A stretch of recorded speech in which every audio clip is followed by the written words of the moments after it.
Yooyyaa ashama nageenyi rabbii guddaa isin biratti haa jiraatu dhaamsa ajaja waraana bilisummaa Oromoo zoonii kibba bahaa jaal sabaa'iif galgoo dhimma haala burjaajii fi shira cimaa uummata Oromootii fi mooraa qabsoo bilisummaa Oromoo biratti hojjetamaa jiru amman tana jechuudha kallattiidhaan nu dhaamaniiti jirani akkasumas jaarmiyaaleen mooraa qabsoo bilisummaa Oromoodha yeroo kanatti maal hojjechuu qaban diinonni akkamitti seenan mandheewwan diinaa akkamitti gargar baafachuu qaban kan jedhuu fi dhaabbii waraana bilisummaa Oromootii fi shira mootummaa ilaalchiseetiin jaarmiyaaleen tumsa mooraa qabsoo bilisummaa Oromoos ta'e hawaasni Oromoo waan hubachuu qabu dhaamaniiti jiran jechuudha jaal sabaa'iif galgoo ajaja waraana bilisummaa Oromoo zoonii kibba bahaa warroonni YouTube chaanaalii keenyaaf haarawaa taatanii maatii keenya dabalamaa subscribe godha akkasumas kanneen maatii keenya taatan share like comment jalatti yaada nuu kennaa isiniin jenna egaa muuziqaa ce'umsaa kanaan gama yaadatti isin dabarsaa. Shirrii fi damni yeroo haara lafaa ka'utti in oowwaa jechuudha. Baay'ee oo'ee sadarkaa nama diiguu bira sin ga'a jechuudha. Shirri nama sin diiga diigee sin balleessu sin qulqulleessu hin dhabamsiisu malee chaalenjii si godhaa jechuudha yeroo sanaaf. So shiroota silaa qabsoo keessa nama mudatu qabsoodhaan irra aananii ammas bakka itti waa hojjettanitti waa ijaartanitti akka jaarmiyaatti waa hojjettan keessatti warra jaarmiyaa abaa'oo woboo kana morman jiru jechuudha gartee warra abaa'oo woboo hin beennu nu abaa'oo beenna malee jedhan jiran warri gantoonni gartee bifa kanaan ijaaramanii nu dadhabsiisuuf yaalii godhaaran jiru jechuudha. Waraanuma kanayyuu akka waan bakka lamaa sadii jirutti warri akkasii waa ololan hin jiranii jechuudha gartee isa kanallee beekuu qabdanii yeroo waltajjii garaagaraa irratti amma tooftaadhaan akkasitti miseensa waraanaa bilbilaa dubbisaa ittiin maallaqa kadhataaran hin jiraa jechuudha. Warri abaa'oo keessaa ijoollee bosona jiran qabna warri abaa'oo kan bosona jiran jiru warri abaa'oo woboo kan biraati abaa'oonis kophaa jiru jedhanii warri akkasii ba'aa afuufan jiru. Abaa'oo woboo jechuun abaa'oo waan biraan qabu gaafa abaa'oo galtee kullalletti piippiin isaan boojitee dubbii dhoowwitee dhabamsiisuu biraan geettu akka dhaabaa fi waraanaatti kora jiru godhannee abaa'oo woboodhaan uf moggaasnee akeekaaf kaayoodhuma kaleessaa sun irratti hojii jirra qabsoo jirra jechuudha. Abaa'oo woboo yoo jedhame akeekatu jijjiirame kaayootu jijjiiramee miti gartee dhaaba sana badiinsa irraa dandamachiisuuf abaa'oo woboodhaan gartee maqaa moggaafannee maqaan kaleessaa abaa'oon hin jira. Woboo jechuun waraana bilisummaa Oromooti kanuma kaleessaati. Abaa'oonis maquma kaleessaati. Abaa'oof woboo dhaaballee waraanallee jechuudha. Akkasii jabaannee dhaaba kana badiinsa irraa dandamachiifne qabsoo uummata kanaa firii itti goona jechuudhaan qabsoo jirra. Isa kana ammoo gara dabarsanii abaa'oo woboo jechuun dhaaba biraa kabitti lameeffa jedhee namni gartee akkasitti shirri afuufamullee ni jira. Dammaqiinsaan of eeggannoodhaan hojii hojjettan keessatti shiroonni akkasii akka isin keessa hin seennetti jajjabaadhaatii hojjedhaa. Qabsoon nu qofaa miti ka eeggatu utubaan qabsoodha isinii jechuudha. Yoo achi isin jabaattan nuti qawwee hidhannee hidhannoo baadhannee diina loluu dandeenya jechuudha. Yoo isin achiin hojjetin achiin nu utubin qawweeyyuu baannee deemuu hin dandeenyu dhugaa yoo walitti himna jechuudha. Kanaaf jajjabinni isin irraa eeggamti hojiin guddoon isin irra jirti. Buusii maallaqa buustan qofa odoo hin taane dammaqiinsa walitti horuu irratti qabsoo jala nama hiriirsuu irratti hojjechuu qabdanii jechuudha. Qeerroo sammuu isaa kaleessa sana deebisuudhaaf irratti dalaguun barbaachisaadha jechuudha. Kanaaf jajjabaadhaa yoo yeroo argattan isin dubbisa akkasitti wal jajjabeessaa jajjabaadhaa hojii. Ulfaadhaa jaal sabaa'iif galgoo hedduu ulfaadhaa isiniin jedha hoggana keenya olaanaa qaalii keessattuu gama tiktookiitii wanni guddaa wacni kun ka ture yoo ilaaltan sagantaa addaa tokko eegalleeti jirra jeneraal naawul jennee ajandaa kana jijjiiruudhaaf ilmaan Oromoo Oromummaa isaaniitii walitti dhufanii beekumsa waliigalaatti seenaa iyyafataa maal gochaa ajandaa kana keessa akka isaan bayan torban kana kanarratti hojjennee baay'ee jijjiirree jirra ulfaadhaa isinillee ni maxxansaa sirriitti maxxansaa hedduu ulfaadhaa maqaa qabsaa'ota bilisummaa Oromootiin yaada bareedaa nu kennitanii jaala keenya qaalii fi gaarii isin jechuu barbaada hayyee ulfaadhaa. Harmeemee uummata Oromootiif dhaamsi kuni maal akeeka ka ajaja waraana bilisummaa Oromoo jedhan kun maal akeekame akka yaada keetiitti jaal magartuu saba siif kennee jira jechi ajaja waraana bilisummaa Oromoo kibba bahaa jedhan kun maqaa akkanaatiin dhufanii jiru amma moo maqaa kanaan dhufanii jiranii chaalenjii qormaata hedduu mooraa burjaajessuuf ajandaa kanaan uummatatti gadi bahanii jiranii jedhanii barreeffamallee as jalatti maxxansee jira mee maal hubatta akka jaal magartuutti dhaamsa. Dhugaadhaa maashaallah yoo iyyaanaa dhufu jeen jira hunda keessaniinuu akkasuma jaalawwan dirree qabsootillee galanni isaanii bilisummaa haa ta'u yaanni inni jeegaa dhugaadhaa kuni ifaa fi bilisaa ilmaan Oromoo har'a keessatti jechuudha diinagdee miti wanni barbaachisaa ijaarama jechuudha ilmaan Oromoo gaafa ijaarame ijaarsarra dhaabbanneeti kan Oromoo walitti dhufteetu waa hubatee gabrummaa jalaan jira gabrummaa jalan jiru addaan baafatee biyya ifiitirraa jechuun miidhame nama hubateetiitu waraana isaa biras dhaabbachuu danda'a. Dhaloota ijaarameetu mallee qabsoo isaa ijaaruu danda'a. Dhaloonni ijaaramin dhaloonni faca'oon waa hubatuu hin danda'u gabrummaa jalaa bahuullee hin danda'amu. Maqaa Oromoo himataniiti biyya hambaa keessa socho'aa jechuudha. Miinaa kana Oromoo irratti mootummaa wajjiniin Jaja mootummaa wajjiniin dalaganiiti ji'a tokko miidiyaa Oromoo adda abbaanii dubbatu. Mee miidiyaa Oromoo dhala ilmaan Somaalaandiidhaa makiinaadhaan guuramee ayyi yuutuubiin irraa dubbataaru. Ayyi tuuterree irraa dubbataaru. Tuuterree eenyu irratti barraa'ee jira. Tuuterree eenyu irratti sakkiin jira. Sagalee isaanaaf jedhanii jiran. Nam kun ijoolleen kun Oromoo miti. Oromoon woboo miti. Oromoon jedhamu kun eenyu? Woboon jedhamtu kun sabaati. Isa kana kan nurratti dadagaaran warra maqaa dhaabaatiin socho'aranudha. Inni nu gubaaru. Inni hawaasa gubaarullee dhimma namni bakkeedhaan gurra kootti galgalaa gara mana taasa qoransin itti dubbataa rabbo dhagahaatiin. Waan kana nurratti dadagamaara. Jennaar kaayyoo dadhabsiisuu mooraa qabsoo bilisummaa Oromoo xiqqeessuu irratti xiyyeeffatanii kana sirriitti of eeggannaa godhaa jedhe. Hoogganni kun haasaa irraaf qusate malee wantoota hedduu akka jiru agarsiisa. Kanaaf uummanni Oromoo abbaan isaa tolte jechuudha. Dandeettii ifiitiin dandeettiin jalqabaa ejjennoodha. Dandeettiin jalqabaa akkas jettee osoo hin ta'in dura namni kaayyootti amanee nama iftaheedha. Nama iftahee jechuun nama siigalee buddeena itti kennan hafarsu osoo hin taane nama kaayyoo saba kanaatiif wareegamaaf of qopheesseedha. Hojii hojjechuu danda'u gahee mataa ifii hojjechuudha. Akka saba kanaatti waa'ee paartii siyaasaa waa'ee gartee ilaalcha gandummaa kana osoo hin taane jechuu diinni keenya kanarratti xiyyeeffatee jira. Maal gochuu qabname kanarraa yeroo kana keessatti akkamitti Oromoon keessa bahuu danda'a? Garuu nuti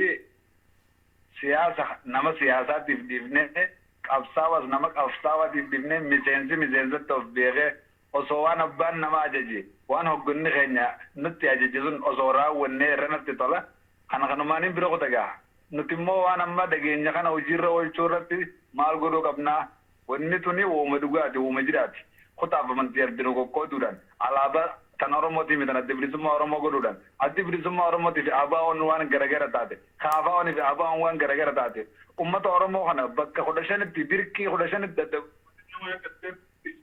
afanfaajii lubbusanii ummata keenya diiguu barbaadaniif kana eegalanii jiran jechuudha. Kana immoo osoo babal'atee nu keessa seenee mana waliin seenne mooraa keenya ijaarree jabeessinee waardiyaa biyya teenyaatiif waardiyaa saba keenya ta'uu qabnaan jaaraa bula. Solirraa fudhatee aloonni kun qaramaa jira. Aloonni kun waan isaa ta'u waan isaa hin taane wal barsiisaa jira. Sooshaal miidiyaa kanarratti argitanii jirtan. Yaadni ilma umrii 10 wayii irraa bahu yaada manguddoo irraa hin baane irraa bahaa jira. Sooshaal miidiyaa kanarratti yoo argitan. Kanaaf walumaa galatti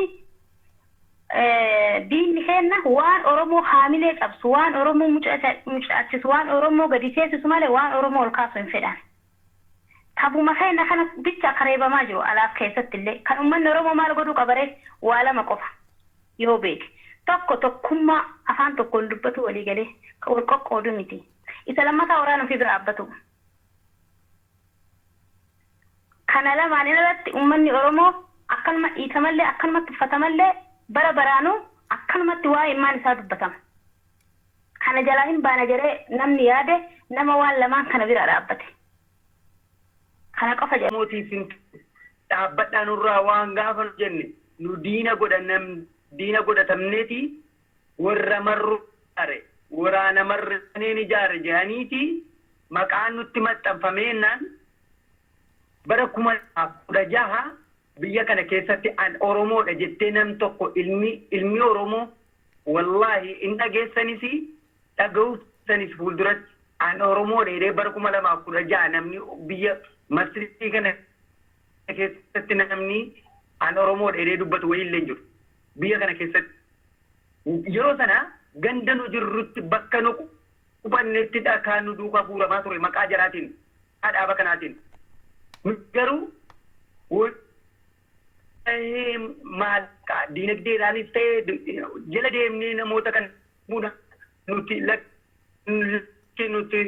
wodha shanee kan jedhamu shanee jechuun Oromoon odaa shan qabdi malee dhaaba kophaatti shanee jedhame waraana kophaatti shanee jedhamu qabdu jennee gaafa nu dubbannu diina biraa godhaniiti isintu jaarmiyaa kana kaleessa Suudaaniidha. Ektiraa yoo lammaanitti hundaa'e diina nu godhaniiti hanga kan nu duuba guurama. Maal irratti deemuu dandeenya? Wanni nu ittiin deemuu dandeenyu maal? Yaabboo warri bosona galee wareegamaaru, warra obbaafate, warra irratti seenaa gootawwan isaa irratti wareegamaaru. Nuti immoo garuu seenaa tokko malee, siidaa tokko malee ka biyya duuniyaa irraa deemaa jiru natti mul'atti yeroo tokko tokko. Akkuma kanatti jechaa waan jettan wanni nu dalagaaru wal jala deemne dhiibbaa walii malee dhiibbaa kan ormaa sana arginu. Isii kan ormaa sana haa arginu. Ka orma nutti ta'arullee of jalatti arginu. An kanuma isinii dhaamaa jaallanan koo yoon arraba ol isinitti fudhadhee sagalee ol isinitti fudhadhee na offolchaa waan ani isin waan kooti waa kootti yoon isinitti dubbadhe eessaayyuu buruu nan geessitan isiniin jedheen isinitti dubbadhe fageenya nan geessitan jettani wannan isin jedheefis waan diinni nurratti dalagaaru argaarraa fi ganduma jirru keessattuu iyyuu jechuudha. Gulantaa malee seenaa fi eenyummaa qabsoo bilisummaa Oromootu osoo hin dhandhoolatin osoo hiika qabsootiif galma qabsoo mee galmi qabsoo Oromoodhaa eessa yoo jettee warra burjaajii mooraa qabsoo keessatti uumuu fi asuma keessatti illee ajandaa nuu kennu kana eenyu mee galmi qabsoo eessa osoo jetteeni bar galma qabsoon beekani jecha takka siimu bilisummaa siin jedhu galmi qabsoo garuu bu'aa bayii hedduu qaba. Morfatanii haaluma kanaan itti yaa jiran jechuudha. Qabsoon uummata Oromoo tun yoo wal cinaa dhaabbatanii bilisa kan isaan baasu jechuudha. Yoo ammoo haala burjaajii yeroo dhufte olii gadi fiiguu achi fiiguu tunis burjaajiin hamtanaa jechuudha. Kan diina wanta alaasitti dhufu ifa maraa cufatu jechuudha. Akka nama hulaa itti gachuufu wanta alaasinitti ol dhufu hulaa itti gachufatu. Bakka jaarmaa jirtaniis wal jabeessuun gaariidha. Akka manaan keessatti wanti isin dhaamu wal haa jabeessinuu ololaa fi diinaa kana keessa hin seenne kan qulqulleessine wanta dandeenyu irratti hojjetuu qabnaa jechuudha. Wanta dandeenyu irratti hojjetuu qabne ilmaan Oromoo kan ijaaramanii jiranii, kan ganaa ijaaramanii jiranii, kana hunda'u mataa isaaniitti walitti qabne haga saba isaanii bira haga Oromiyaan bilisoomnutti kan itti qubsiifnu ta'a jechuudha. Innaa kanaan kan si jaala tokkumaa kan si balleessu tokkumaa jaala. Tokkichumaatu hunda san waliin gaa jechuudha. Yoon jabeessanii dallaa ofii gadi dhaabbatanii wanta diin of kana qaawa gurra diinaaf kan nu baatanii walitti tokko ta'anii wanta kun amma gamaas keessatti nu keessanii jaarmaa kunis wanta jaallan keenya kan qabsoo dirree qabsoo nu kaasan kana hojjechuu irratti jabeessuun nurra jiraataa jechuudha. Itti aansuun ammoo wanta amma kutaalee Oromiyaa garagaraa keessatti haaluma kanaan itti ka'e uummata Oromoodhaa akkana godhanii waraana bilisummaa Oromoo akkanaatti akkuma yeroo adda addaatti holola irratti oofaa turanii jechuudha. Holola irratti oofaa turanii waraanni tokko yoo kan injifatu danda'e ta'e waan sabni bira dhaabbatuuni jechuudha. Waanuma fakkeenya waraanni adda bilisummaa Oromoo yoo sabni Oromoo kan bira dhaabbatan injifachuu hin danda'u. Akkamitti danda'a? Hin danda'u. Yoo sabni sun si cinaa dhaabbate bakka tokkotti bishaan si obaasen alatti hayyuma keessa amma adda bilisummaa Oromoo waraana kun akkatti yoon uummanni hawaasni gamtaan hankee haqa qabullee jabeeffatee bira dhaabbate qofa hayyoon tun galma ga'uu dandeessi jechuudha. Kanaafuu wanni 91 Harargee keessatti ta'aa ture dhala Oromoo keessaa hin ba'u yaadachuu qabna. Wanni sadarkaa kanaan nu ga'e immoo addeebinee yoo jennu yeroo hunda'uu nama tokkotti teenyee quba walitti qabuurra nutuuyyuu hanga amma as keessa jirru kanattu nama baay'ee argaarra waan taaneef maaltu jarawattan akkana wankan keenya as keessa seera diinaatti nu ilaalan kana maaltu jara akkana godhe waan ajandaan kennamee fi bocamee itti kennameennan waan sanaan gabbatanii ilmaan Oromoo tasaasanuun ka isii kanammoo of keessaa balleessuudhaaf karaa itti cufuudhaaf taxirii axxarachuudhaaf immoo maal gochuu qabna wal ijaarrachuun immoo yoo waliirraa fudhannee wal ijaarrachuu dandeenya dhala Oromoo kan eenyummaa ofii hin beekne barsiisuu dandeenya. Kaayyoo adda bilisummaa uummata Oromoo kanaaf kan hin beekne itti himuu dandeenya. Afaaniin isa taatu, barumsaan isa taatu, uumama sammuu barumsa namni sammuu keessaa dhabeen jiru. Idilee yoo bakku baatu. Hanga kana wanni wajjise diina ta'uu beekuu qabna. Nu hundi keenya wanni hundi keenya keessoon madaala. Waa dubbachuu hin dandeenye. Yoo dubbanne nama Oromoo biraatiin walitti nu buusaa kan jedhu nama keenya keessa jira. Baay'inaan akka dubbannu hin qabnu. Kana keessaa akka nu baanuun wala ijaarru. Wal ijaaruun keenya hin jiru. Ijaaramallee hin jiru. Kan ijaarallee nu jala keessa jirani waan ta'eef nu wajjin jiran waan taateef wallaalaa irra nu wajjin hin jiru. Isaan nu wajjin hin jiran kana akkamiin adda baafanna? Dallansuu tokko malee, riphee tokko malee Oromummaa isaa irraa mulquun ala, miseensummaa isaa irraa mulquudhaan alatti akkam gooneetiyyee namoota kana Oromummaa isaa akkamiin barsiifanna kan jennu yoo taate mana ammallee arraba keenya jala jirtii jedhu nu an ofii kottana ofitti murteessa malee isinitti murteessuu hin danda'u. Ajajaa waraana bilisummaa Oromoo jedhan irratti tokkoffaa ajandaawwan toora qabsoo fakkaatan sii kennanii dhageeffachicha qabsoo irraa si gigaachisan jechuu isaati. Ajandaawwan si galee hojii irraa si dhaabu sin balleessanii si dadhabsiisanii jedhe dhugaadha. Dubbii takka reef jettee jirta.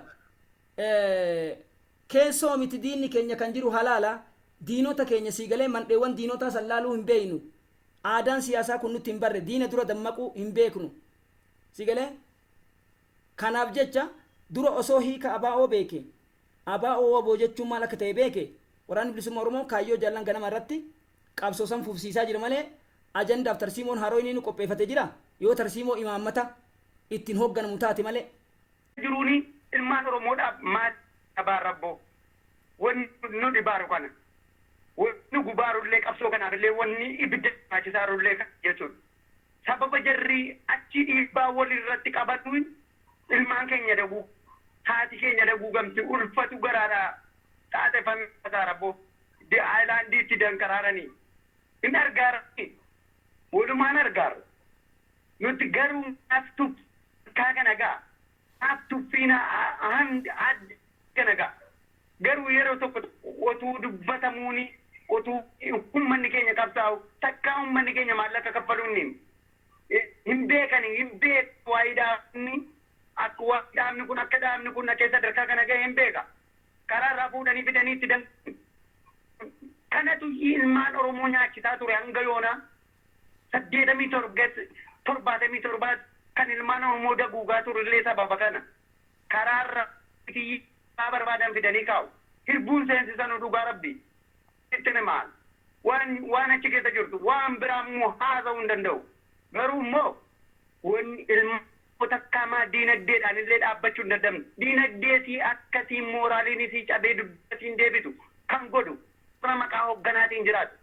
Warra mooraa qabsoo Oromoo keessa jiraatutu dalaga miinaa kana taphata ilmaan Oromoo irratti. Jaarsa waggaa 70 jaarraa amma nu jirru kana keessa jaarsa waggaa 75 nama waggaa 75 dhala Oromoo qallabaa turetu akaayii boqqolloo tokko akaanfatee ququnfatee nyaatu dhabee biyyoo nyaatu dhakaa nyaatu bosona keessatti saaraa keessatti dhakaa nyaatu taa'anii warra rimoodhaan algaa gaariirra ciisaniiti nu hoggana waraanaati. Bakka waraanni wareegamuu quba qabna waan biraan jiru. Woboo sadi jirti. Woboo sadan sana dhagaara Jawaar. Woboo sadan jedhamaa itti mamaaru kana dhagaara. Achi keessaa haasasamaara. Walgahii tajjiilni kee irra jiru irratti jala deemanii haasasaaran hin agarfataara. Maaf dubbachuu dhiisa. Wanni inni dibu wareegamaa kana jechuudha. Wanni ilmaan Oromoo tuffachiisaarullee warreen karaa itti qabamanii qabsootti goraman butatti qabsoo harka jaraa galfame jechuudha. Kanatu ilmaan Oromoo nyaachisaara. Kanatu dhiiga ilmaan qeerroo kaleessa 1994 bara 2004 Finfinnee irratti namni 5,500 wareegame. warra sanatu har'a qariin jararraa haftee nama 5,500 irraa hafteeti bosona seentee bosona jirti madaqa namni dhufee iktiraan leenjiseef hin jiru. Keeniyaan leenjifteef wayii hin jiru. Jibuutiin leenjisee kenneef wayii hin jiru. Biyyoolaa jechuudha. Suudaaniin leenjisee kennineefi abboo warra kantu miinaa taa'ee ilmaan Oromoo irratti wajjiniin biyyattii kana qallabaa turetu har'a deebi'ee waan bishaan dhugu dhabe. Bishaan dhugu otuu biyya qabdi jedhanu otuu Oromoodha jedhamu maqaa Oromoo himataniiti biyya hambaa keessa socho'aa jechuudha. Miinaa kana Oromoo irratti mootummaa wajjiniin ji'a ja'amu. Jaallaan kun kaleessa abaaboo boon isuma ganamaasanii malee isa arraan tana uumamee miti. Namoonni gariin akkasitti fakkaatanii jechuudha. Wabuun galma ganamaatiif wabuun har'aatuun adda addaa jira. Wabuun isuma ganama jaarraa bagadaa kan jaaransanii hafteedha jechuudha. Haftuma sanii tokkichuma isaa waliin lolaa dhufee tokkuma dabalee arras gee jechuudha. Seeraaf heerri isaaniitis kan guyyaa keessaa kan har'aati miti. Heeruma ganamaa san irratti bulanii, heeruma san irratti saba ofii gorfatanii haaluma kanaan itti yaa jiran jechuudha. Qabsoon uummata Oromootiin yoo wal cinaa dhaabbatanii bilisa kan isaan baasu jechuudha. Dhala namaa ilmaan saba miliyoona 65 irraa zibaalaan kaasaa jechuu hin danda'u. Mana 65 ni isaati. Namni mana ofii keessa nazzafne goorana abbaa ofii nazzafuu hin danda'u. Gulantaa abbaa ofii irraa huu hin danda'u. Garuu maqaatiin warri bakkee kana keessa socho'an mana jaraa keessa laalaa hin beektani ana maqaan yoon barbaadan maqaa jaraan isinitti dubbee jaraa dhabamuutu waraana keenya bosona keessatti allaatti nyaachisaa. Nun beekna waan guyyaa kana qaniitti ta'attu hin dhagaarra hin argaarra. Kanaafuu maal gochuu qabna nu? Yeroo hundaa tokko fudhannee fiiguu qabna. Waan diinni nuu kenne kana akkamitti ofirratti wallaal. Jecha diinni maqaa dhaabaatii nuu laatan maa wallaal fira fakkaatanii nu keessa jiranii. Wadaaja fakkaatanii nu keessa jiranii. Amjaaja ofiitiif wadaaja keenya maaliif walii wallaalla? Isii dhaabaatii nu dubbataa jiru. Biyya keessa Oromoodha jechuutti maqaadhaa saba kanaa dubbataaran. Oromoo miti jechuutti dhiiga Oromoo qabani. Lafee Oromoo irraa uumamani. Qoma Oromoo keessaa ba'ani. Akka kanatti faallaa luugama ilmaan Oromootti ka'anii luugama dhaaba Oromootti ka'anii dhaaba Oromoo ittiin xureessaa turan. Kanatu hin banne. Nuti har'a garuu akka danina keenyaatiin jeetti xiyyaara 2-3 itti bituun waraana sana bituun salphaa turte akka ilmaan Oromootti akka dhalli Oromoo dalagdee laattuun ergitu kanaan hin bitti ture xiyyaara bituu kan nu hanqise waa gochuu fi waraana kanaaf gochuu foosoo harka duddubbee dudduba jaraadee harka rukutuu fi nu hanqise diina keenyaa jechuudha. Diina nu fakkaatee wayyaa keenya keessa nu jiru.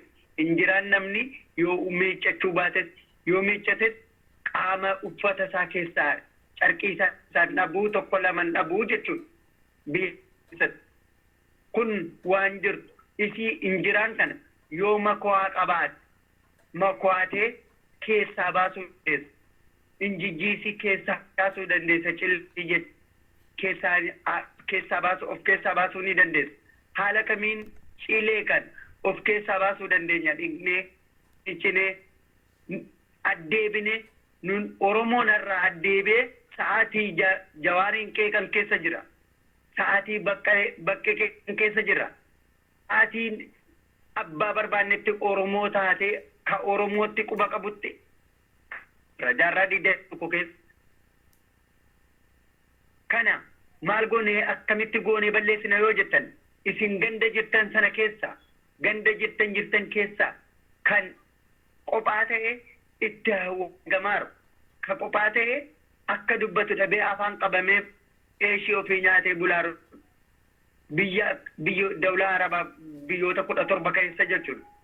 Nuti har'a garuu addeebineeyyuu jecha gaaraaf otuu dhageenyu otuu biyya keessaa dhageenyu qaama keessaa sagalee jarri walitti tasaassu dhageenyu addeebinee ilmaan Oromoo qomoo Oromoo namni har'a kaafaa okeef an dhiifama naa godhaa kaafaa'ollee waan leelle sun qabu nan itti miidhame jarris ana caala itti miidhamte akkasiin kan beeku beeka akkasiin sadarkaa kana kan beeku beeka nuti illee paartii lammanittii kanaaf diina wal goone kun abaa'oon kun shaneedha waliin jenneeti bakka sadiitti wal baasneetiyyi akka namni dhaaba Oromoo ijaan hin argine adda bilisummaa uummata Oromootti maqaa isheetiin itti laxxafanii jarri kennaniifi taayyeen taa'ee laateefiin fuune ilmaan Oromootiin wal waamneetiyyi diina afaan wal keenyee sagallee harka walitti rukunne diinni